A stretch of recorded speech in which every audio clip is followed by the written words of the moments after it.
தமிழ்நாட்டுக்கு இந்த திமுக என்ன செஞ்சதுன்னு கேட்கறவங்களுக்காக தான் இந்த பதிவு. தமிழ்நாட்டுக்கு தமிழ்நாடுன்னு பேர் வச்சதே இந்த திமுக தான். சுதந்திர தினத்துக்கு மாநில முதல்வர் தான் கொடியேற்றணும்னு போராடி இந்தியாவில் உள்ள எல்லா மாநிலத்துக்கும் அந்த அதிகாரத்தை பெற்றுக் கொடுத்தது திமுக.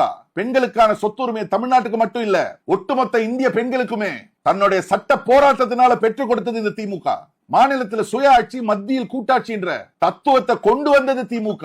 மகளிர் உரிமை தொகை திட்டம், விடியல் பயணம் திட்டம், நான் முதல்வன் திட்டம், புதுமை பெண் திட்டம், தமிழ் புதல்வன் திட்டம், இல்லம் தேடி கல்வி திட்டம், மாணவர்களுக்கு காலை உணவு திட்டம், மருத்துவ காப்பீடு திட்டம், சென்னையில கலைஞர் பன்னோக்கு மருத்துவமனை, மதுரையில கலைஞர் நூற்றாண்டு நூலகம், ஜல்லிக்கட்டு மைதானம், கீழடியில் அருங்காட்சியகம், வடசென்னை வளர்ச்சி திட்டம், இன்னுயிர் காப்போம், நம்மை காப்போம் 48, மக்களை தேடி மருத்துவம், மாவட்டம் தோறும் நியோ டைடல் பார்க், இப்படி அடுக்கிக்கிட்டே போலாம் திமுகவோட திட்டங்களை. இந்த திட்டங்கள் ஓட்டு அரசியலுக்காக போட்ட திட்டங்கள் இல்ல, திமுக இந்த நாட்டு வளர்ச்சிக்காக போடப்பட்ட திட்டங்கள். Download ShareChat.